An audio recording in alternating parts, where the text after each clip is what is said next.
Major support for Out to Lunch is provided by the law firm of Jones Walker, established in 1937 with over 375 attorneys in offices throughout the U.S., providing a comprehensive range of services to a local, national, and international client base. JonesWalker.com. And by the Alliance Safety Council, delivering instructor-led on-site computer lab and online training through more than 100 authorized training providers in 31 states and 2 countries. Headquartered in Baton Rouge, Alliance is focused on the future of learning technology and training process innovation for business and industry, for safety and other corporate training needs. More information is at alliancesafetycouncil.org. And by Short & Associates, legal recruiters in Louisiana and Texas. And Orange Theory Fitness, delivering fitness results for a healthier world. From Mansurs on the Boulevard in Baton Rouge, we're out to lunch with editor of the Baton Rouge Business Report, Stephanie Regal. It's business Baton Rouge style. Hi, I'm Stephanie Regal. Welcome to Out to Lunch. Sometimes we fall into a career, other times we build one doing something simple that we've loved since childhood. Our guests today fall into the latter category. Mark Cartwright is a sport fisherman from South Louisiana who grew up enjoying the bounties of sportsman's paradise. But as an adult and father of 2 boys, he often found himself spending weekends on the baseball field instead of at the family fishing camp. Not that he necessarily minded. In 2010, he combined his penchant for baseball with his love of fishing and created the catcher's mitt, a specially outfitted glove that keeps your hands clean and safe while you handle your catch. His company, Reel Fun, that's R-E-E-L, has gone on to create a second product, the Tipster, which monitors the activity at the end of your fishing line and tips up when you've caught something. Mark, fishermen all over South Louisiana must love you for how you are revolutionizing their sport. Thanks for joining us today on Out to Lunch. I can't wait for you to explain how this mitt works. Okay, great. Matt Callac is a native of Slidell who knew as early as his high school journalism classes, where he learned to edit on old VCR machines, that he wanted to build a career around video production. After internships that took him to New York and experience working with ad agencies, he settled in Baton Rouge and 6 years ago opened his own boutique firm called Elbow Room, which builds itself as a motion design studio that specializes in engaging animated content for a variety of local and regional clients. Their stuff is edgy and fun and a little unlike anything else you'll see coming out of the Baton Rouge market. Matt, we look forward to hearing about your creative inspiration and what has drawn you to create this company. So thanks for joining us on Out to Lunch. Thank you, Stephanie. All right, Mark, I'm going to start with you. I love the idea. And for those of us who are not fishermen, what problem does the catcher's mitt solve? What does it do?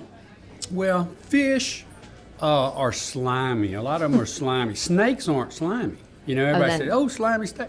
Snakes aren't slimy. Okay. Fish are slimy. And that gets on your hands, gets on your clothes, all that kind of stuff. And they also have teeth and fins. And if you're catching a lot or handling a lot, you can get your hands pretty tore up. Okay. So a friend of mine had this great fishing place on Big Lake, Calcasieu Lake in Cameron Parish.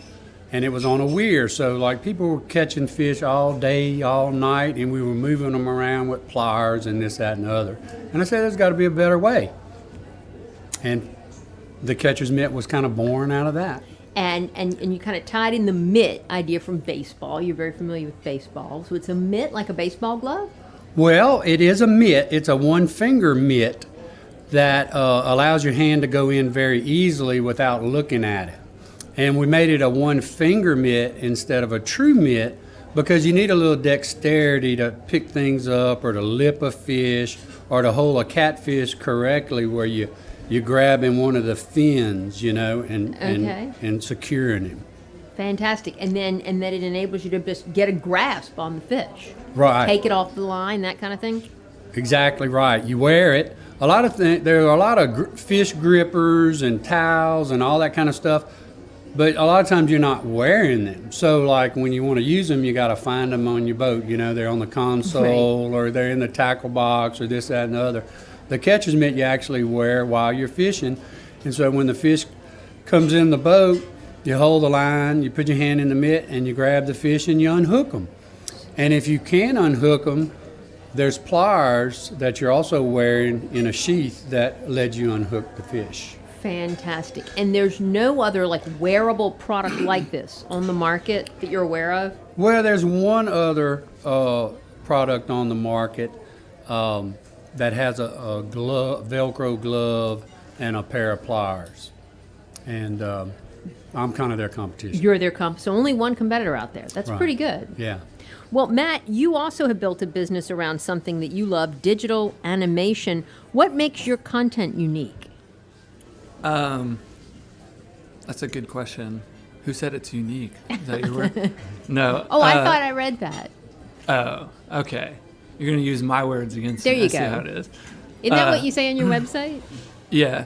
Okay. No, it's unique because a lot of the animation video that's coming out of Baton Rouge just doesn't have very good art direction behind it. And so my business partner that I started with, he's one of the best art directors in the city, and so we're able to do a lot nicer looking product than a lot of the other competitors around town, just because he's got like 14 or 15 years professional art direction experience. And I know, like, if you're old like me, animation means cartoons, cartoon characters, or maybe even Pixar.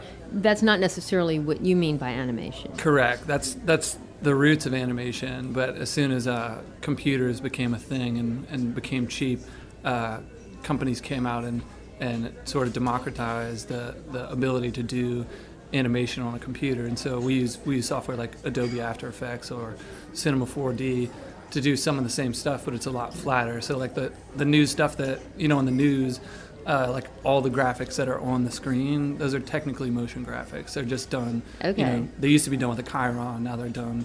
I'm not sure because I haven't stepped foot in a news station in forever. But basically any picture or image that moves. on screen that moves, that's Right. not moving video, is motion graphics. And that's who what are we your do. clients?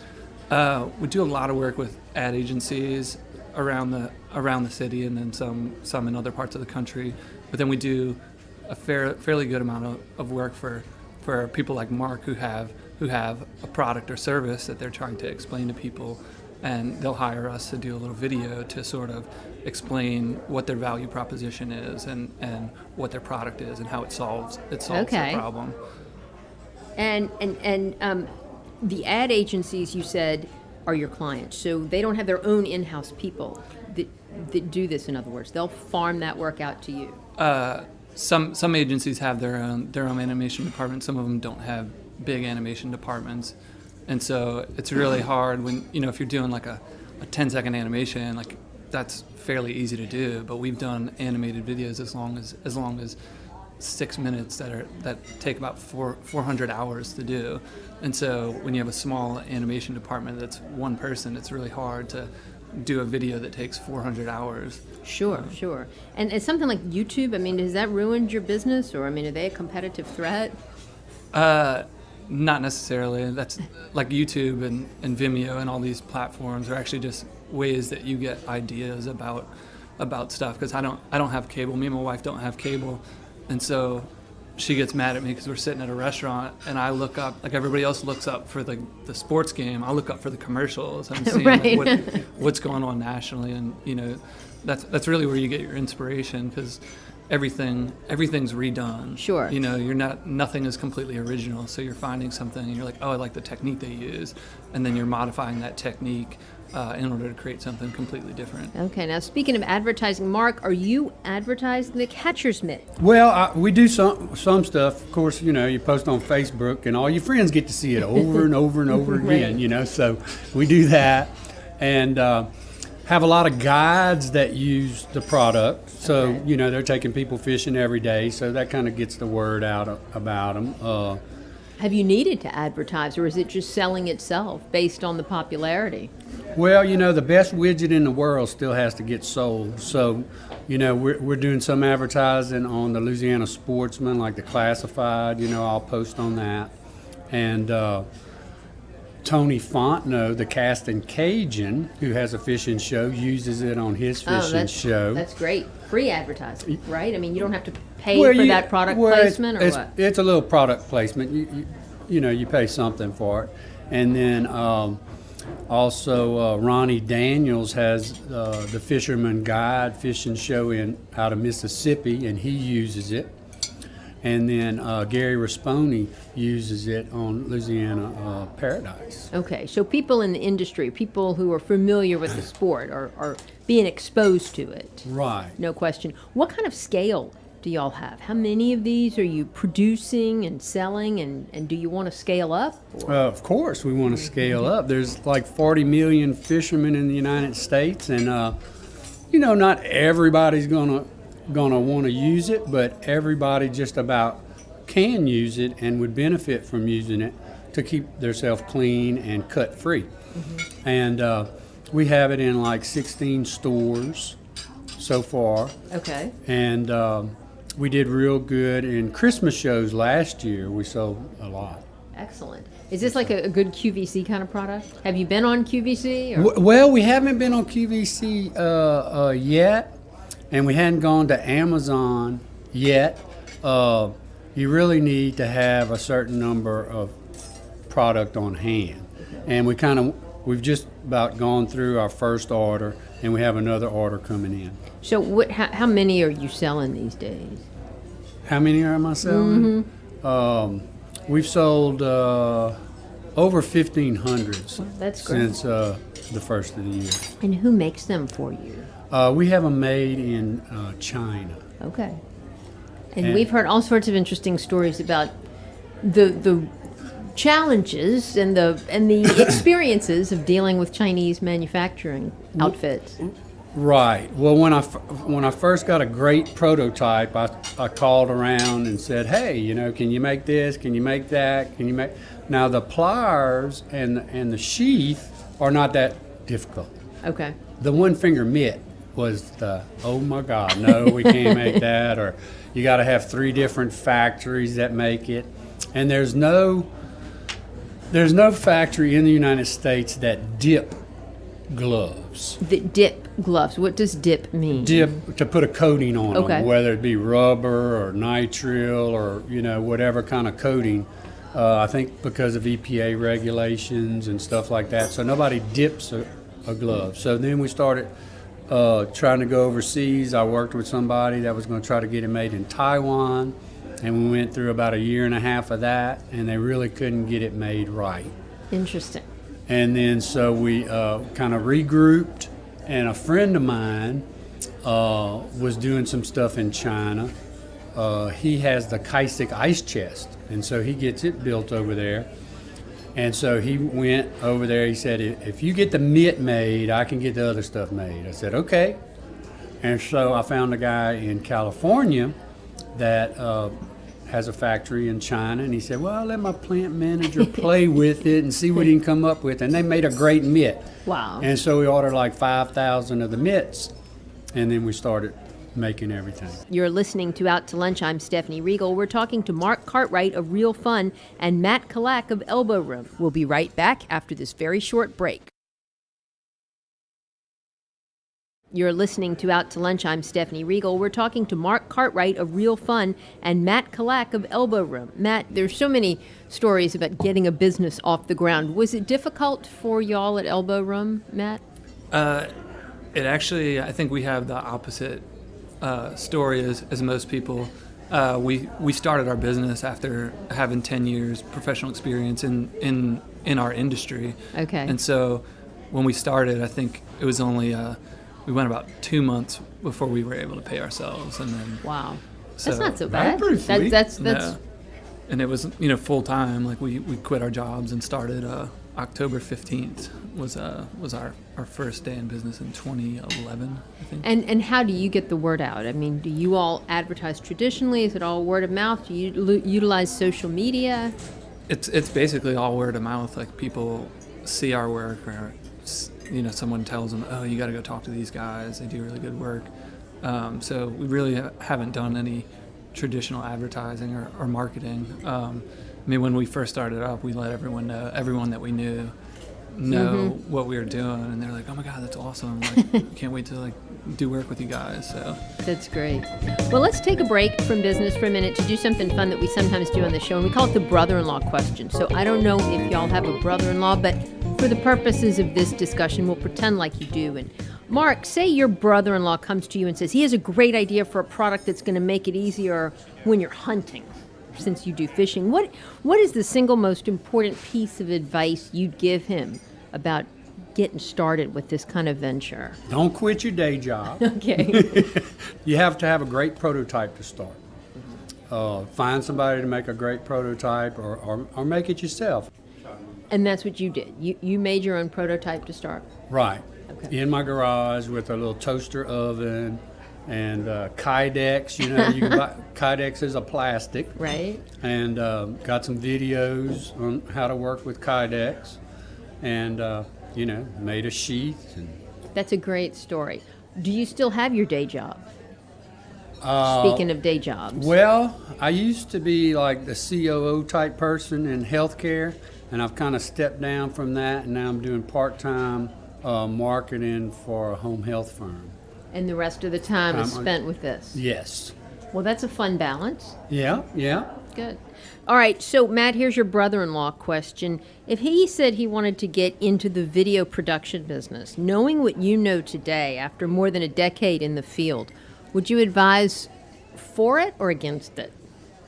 I would say for it, just because there's only going to be more video and more creative opportunities in the future as the internet and technology expand. But the more specific advice I would give him is to go work at a place that's a high-paced, fast environment where you have daily deadlines.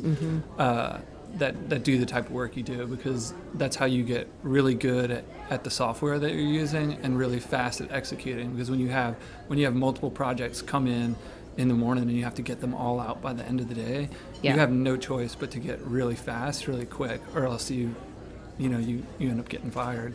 But it's a really good learning experience. And I know like journalism has changed so much, and I don't know that I'd advise anybody to get into journalism, but in your line of work, I mean, the need for content is just endless, and so there are, I guess, so many opportunities for young people today. Correct, yeah, there's just too many avenues for content, but then there's a ton of people that are trying to create the content as well. But I think the problem is when people get into content creation in order to try and make money off of YouTube, like with advertising, because it's, you're putting the cart before the horse. You need to work on honing your craft and becoming good at what you do in order to be able to do something like that, because you can't just start virality. It doesn't happen that way. Interesting. And y'all want to stay with shorts and commercials, or do you aspire to do longer things, movies, or? Oh, no.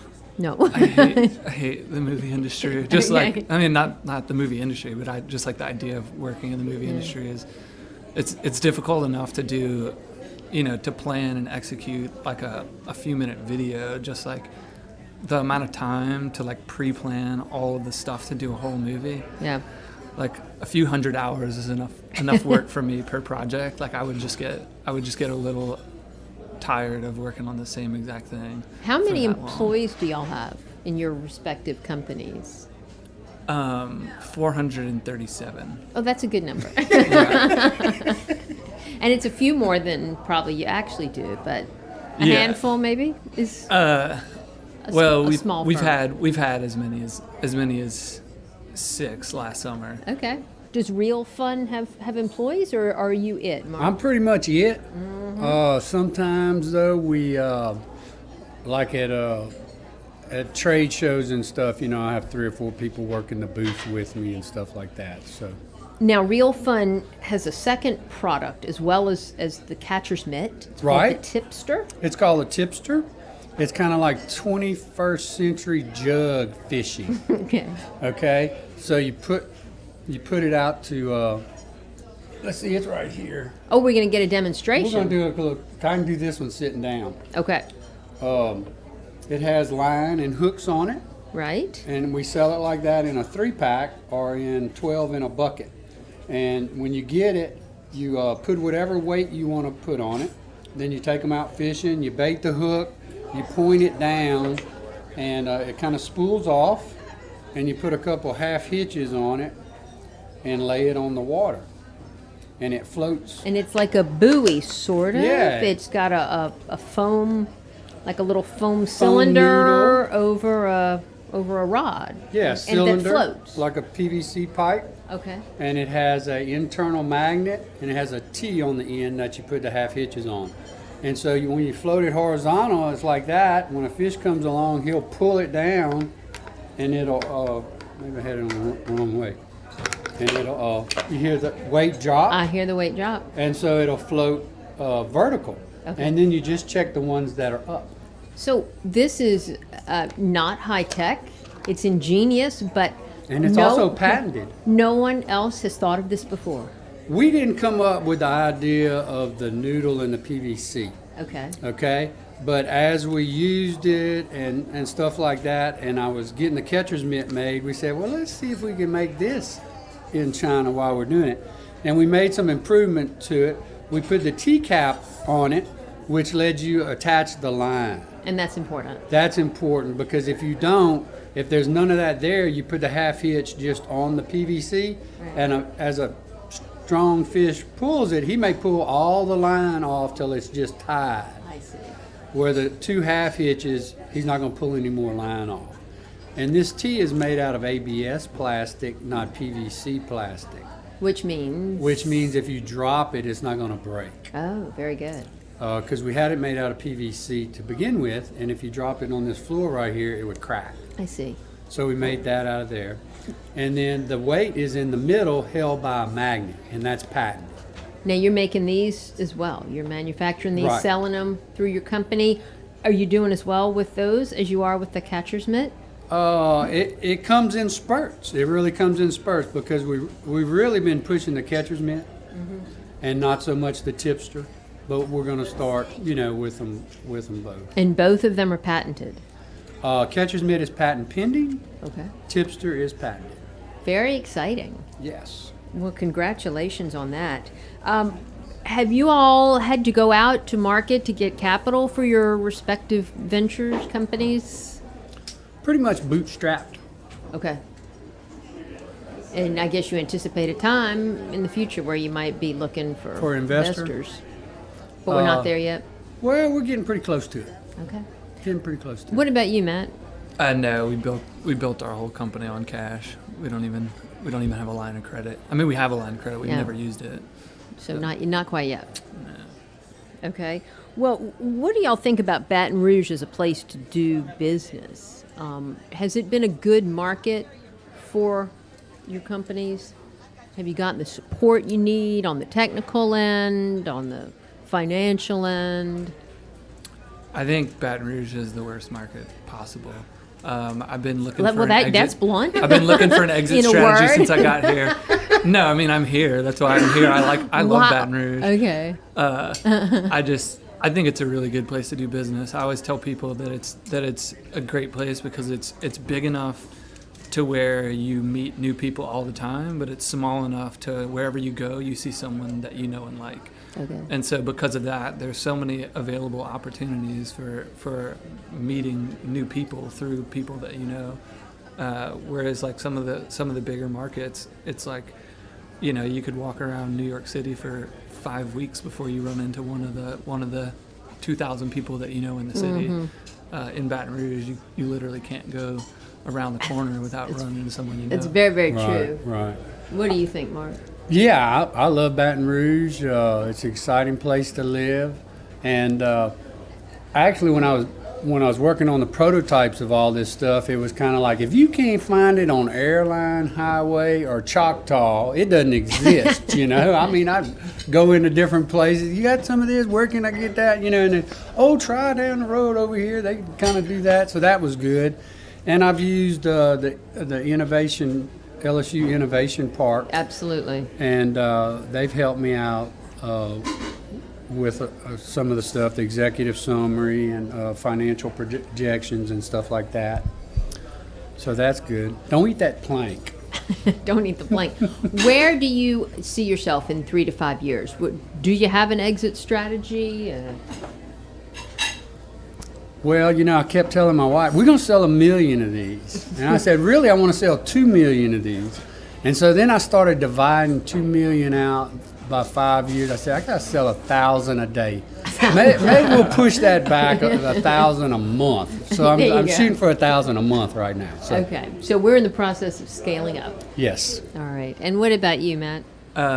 We started our business because we wanted to do good work that we were proud of, and so that's my goal continuing, is to just always be doing work that we're proud of. That previous jobs I had to do work that you don't it's like the best you could do with what you were given, Sure. but you don't necessarily want your name attached to it. With every project that we've ever done, like, I'm proud to have my name attached to it, and if we're never going to be rich, but we're going to get to do the work that we love to do for really cool clients for hopefully for 10, 20, 30 years. Has your creative juices been stimulated by listening to Mark? I mean, do you ever see an opportunity to make some really cool videos for his products? That's basically what we do. Is we serve clients like Mark that have a product that is not necessarily that easy to explain why you need it or demonstrate. I think it. it's perfect that we got together Yeah. today. We'll have There to you go. definitely talk about that, because I've told my wife, and my daughter has helped with a lot of the creative stuff. Matter of fact, we've launched a new website today. Well, congratulations. It's the-mitt.com.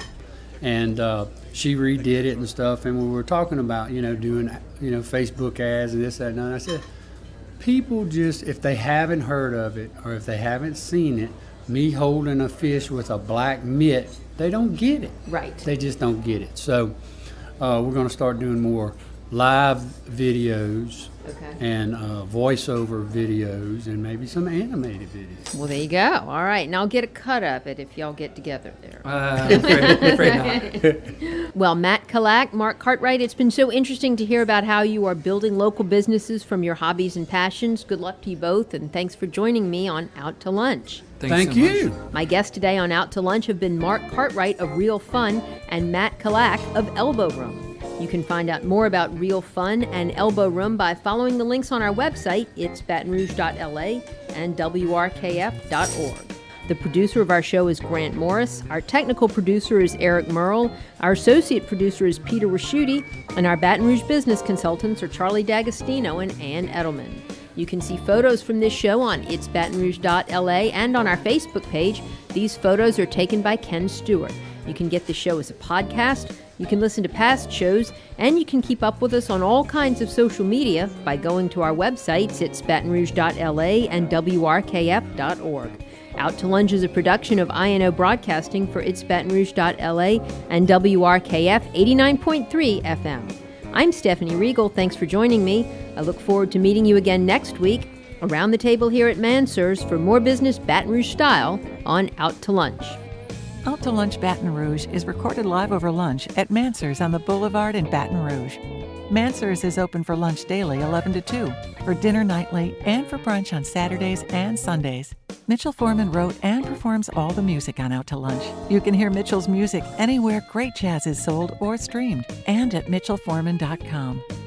Major support for Out to Lunch is provided by the law firm of Jones Walker, established in 1937 with over 375 attorneys in offices throughout the U.S., providing a comprehensive range of services to a local, national, and international client base. JonesWalker.com. And by the Alliance Safety Council, delivering instructor-led on-site computer lab and online training through more than 100 authorized training providers in 31 states and 2 countries. Headquartered in Baton Rouge, Alliance is focused on the future of learning technology and training process innovation for business and industry, for safety and other corporate training needs. More information is at alliancesafetycouncil.org. And by Short & Associates, legal recruiters in Louisiana and Texas. And Orange Theory Fitness, delivering fitness results for a healthier world.